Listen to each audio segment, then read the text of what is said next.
Mō te wā tuatahi, kua toa a muri whenua I roto I te whakataetae kapahaka ārohe o te tai tokerau I tū ki whangārei I ngarangi whakatānei. Ko rātou, ko hokianga, ko hātea, ko te pūao ngā kai pīkau I te mana o te tai tokerau ki te matatini ka tū ki o tautahi a te rātou. Me te aha, hei tā tō tātou mātanga kapahaka Anzac Pikia, e tika ana kia tūpato e rā atu rohe ki ngā kapa o te tai tokerau a te rātou.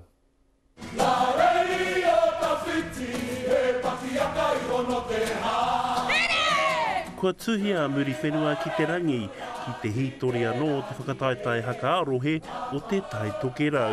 Te wā tuatahi, ko eke panuku ai rātou.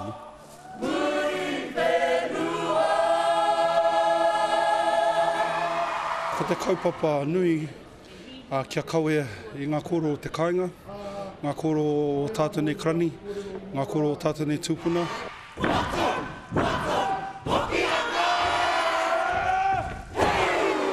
Kei te hoki atu a hokianga ki te matatini, rātau I eke tuarua I ngā whakataetae.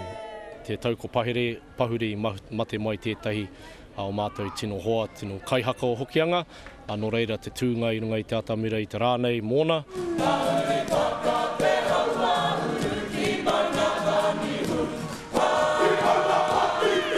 Nā ngā rōreko o hātea I kapo atu I te tūranga tuatoru I tēnei tau. I kite I o mātou mātua, I o mātou pakeke, ngā kau nui ana ki tā mātou mahi. Nō reira, kia mātou koira te mea nui.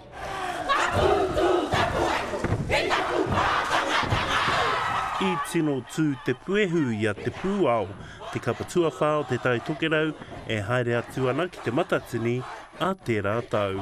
Te mea nui e ora tonu ana tō tātou reo Māori, e ora tonu ana ngā tikanga o tātou mātua tūpuna. Ko te mahi mā ngā kapa no te raki nāenei, ko te whakarite mō te araroa ki te matatini a te rātau. Anzac Pikia, te karere.